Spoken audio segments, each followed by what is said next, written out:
I love that in this story, the girl Yeah. who ends up with the prince is not the lucky one. No. That's my kind of fairy tale because that's not the truth. No. And yeah. So I just wanted to say I saw this movie at Sundance, and it was my favorite of the festival. I thought it was amazing. Yeah, yeah. Yay. So Thank you. I'm really excited to talk to you about this because I've been thinking about it a lot since I saw it. So I want to start with Emilia, and I hope I got your name right. I really love this movie, Company of Wolves, and Yes. this, in some ways, reminded me a little bit about that. It's an interesting kind of feminist take mixed with horror, and I was just wondering if you could talk a little bit about your approach to Cinderella and to Grimm's fairy tales in general, because I thought it was very fresh and really engaging. Thank you. When I rediscovered the Brothers Grimm's version of the fairy tale as an adult, and the horrific scene where one of the stepsister cuts off her toes to try to fit the impossibly small shoe, I immediately identified with her. I actually size 11. And also, I've lived my fair share of trying to fit in within the beauty ideal and miserably failing, and felt the shame of that and the insecurities in that and yeah. So when I found this character, I was gobsmacked. I was like, she's been there under our noses this whole time, but we've laughed at her. We've never shown her an ounce of sympathy, and but she's been there all the time, like as the relatable character, because there is only one Cinderella, there's only one ideal, and the rest of us struggling to fit this horrible shoe, our stepsisters. So that made me super excited. And I knew I wanted to do a fairy tale version and not a modern version, modernized version, because I really wanted to show people, but this has been here all the time. It's not just now got true or interesting. The stepsister has been there the whole time, and been a true character and a true relation, where he really invites us in to look, to be voyeurs. He's not like trying to make us uncomfortable. Like maybe he, of course, he does I in think he does. some things, but at the same time, it's still he holds. It's never for just the shock effects. Sure. It's always there. Okay, maybe to shock you at first, but then it's there for so long that you have time to ease into it and start looking at it with curious eyes. So there's all that, and then I found through this Czech version that we see for Christmas of Cinderella in Norway, from the 1970s, called Three Wishes for Cinderella. And, with the gloss, or not gloss, I would say the soft filter more, not the gloss, that's the Disney. I don't like that. And then, yeah, to have this like grit with the softness, the reality with the total camp fairy tale aspects of it. That's my jush. Yeah. Well, I mean, also, I mean, it's an incredibly relatable movie, I think, for everybody. And I wanted to ask you, Leia, actually, and I hope I got your name right as well. So the quote unquote ugly stepsister, like Amelia said, is always kind of mocked for no reason. It's probably the most two-dimensional character of all time until now. And I was just wondering if you could talk a little bit about how I think anybody can watch this movie and relate to the character. I mean, even though, I definitely have a different life experience, I found that I could relate to her a lot at times. And I think that everybody's I can. love that. Yeah. No, I think definitely. I mean, she's so relatable just in this way of, I think, the age she's in. First of all, like everyone has been young, and everyone has sort of been, at school, and suddenly watch someone and that you find more beautiful than yourself, and then you look down at yourself and you're like, but I don't look like that. I think we all had that moment in our lives, and so I think for that she's super relatable, and also just the way that she slowly sort of, also that it's not her fault, the Yeah. things she does, she's not, she's not cruel, she's not ugly. It's something that is made, she's made into this being of yeah, being the ugly stepsister and being the cruel one and being the, I mean, yeah, she wants, at one point she tries to kill Cinderella, but she's not a notorious murderer, she's a young innocent girl that has been told that she's not good enough. And I think that's very relatable. I think it was also, this movie is also for men, it's also for boys. We see, I mean, I just saw Adolescence, and it's Yeah. just like so important to talk about Thank you the for that. the body issues the boys also experience. It's just like, it's dangerous. This patriarchy is actually dangerous. It kills people, and not only in the cosmetic way, in cosmetic surgery and the danger of that, but also, you know, the way we talk about masculinity and femininity, and how we portray the body as something so important in when it's not. It's what inside that is important. And I think it's such a funny and nice thing when, you know, um, Sophie de Geer says it's what's inside that counts, and she gives me the tapeworm egg.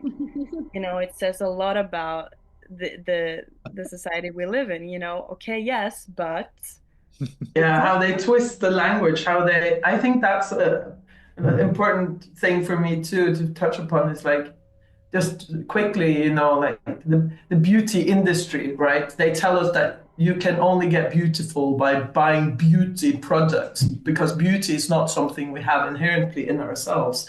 So I'm trying to get used to calling it the appearance industry, but it's hard. But and I just want to say briefly also that I think the reason why Elvira may be very relatable as well is I was very conscious not to turn her into just some new Cinderella type character, some new ideal. Like a lot of makeover movies, you have the not so fortunate girl, and then you just break her glasses and straighten her hair, and suddenly she's like, exactly.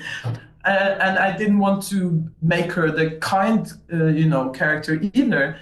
I wanted to show what, um, especially self-objectification, but just the internalization of others' gaze on you, of what they think you should be, or what you think they should think you should be.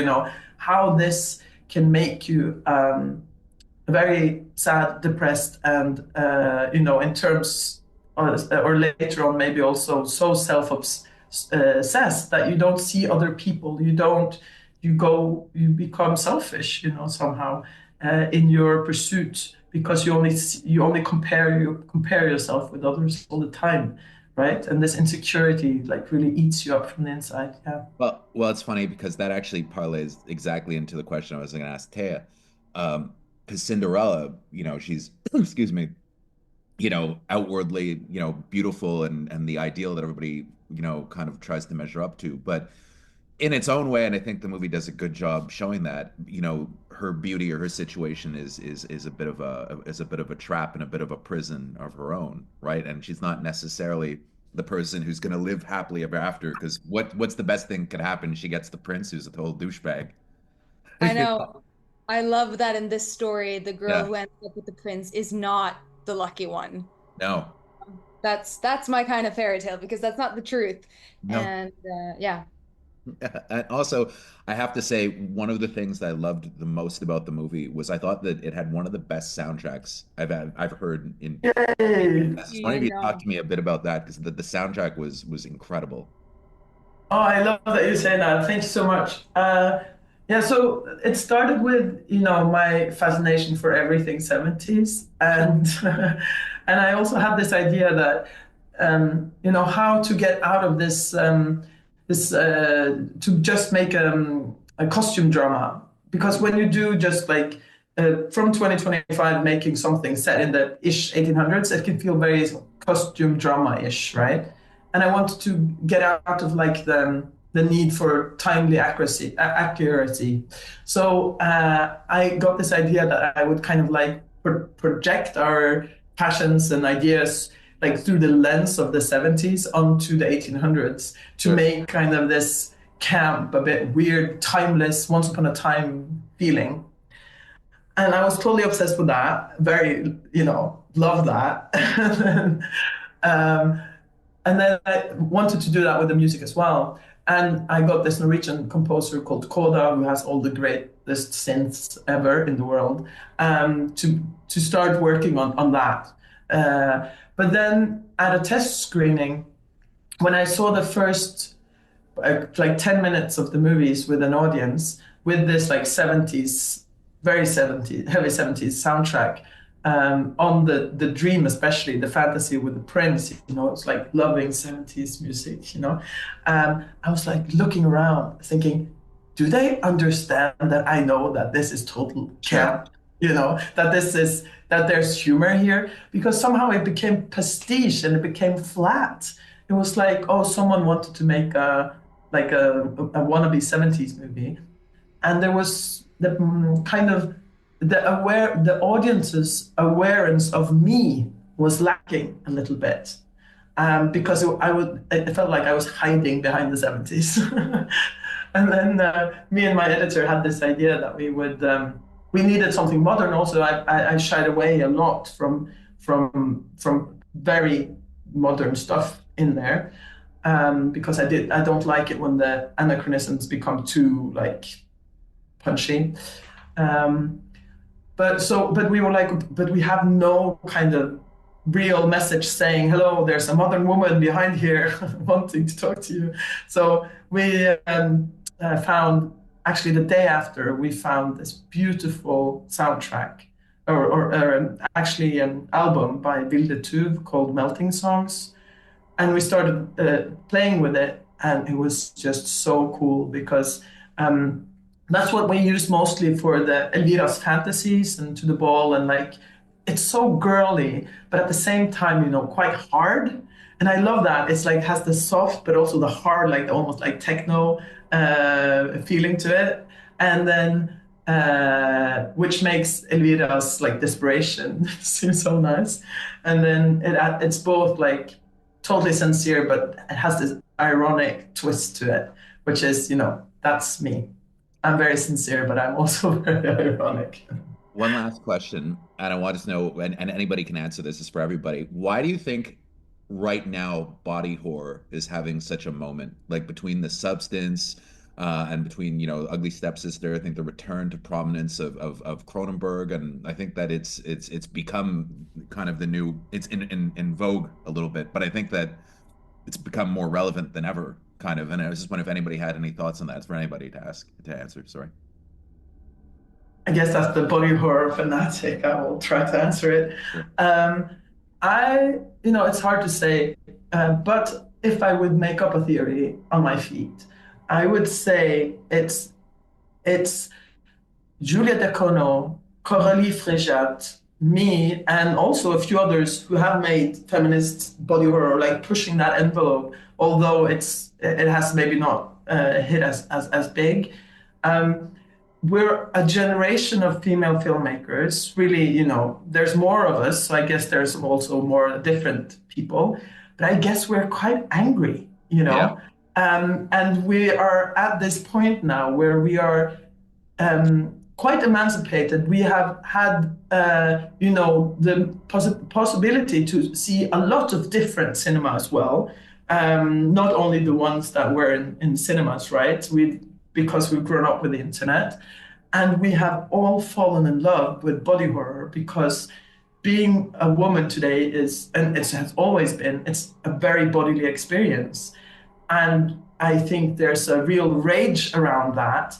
And also, we're put up to these totally unrealistic expectations of being the perfect object, right? And then also just the perfect intellectual person who doesn't care about your body.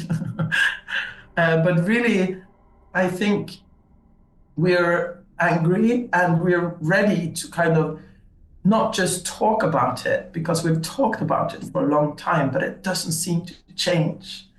And this is kind of just like hitting it right in the face, we're not being very subtle about it, I would say. And I think, and I didn't know if there would be an audience out there for this because the substance hadn't happened, but that there's such a big audience for both that and this movie just proves that the audience is hungry for this as well. They're also angry.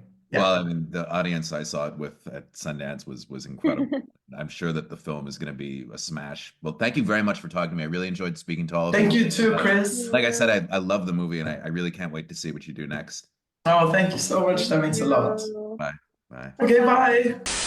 Thank you for clicking on our video, everybody. If you like what you saw here, please make sure you like the video and subscribe and share with your friends who like this sort of content. JoBlo was created by movie fans for movie fans, and we appreciate your support.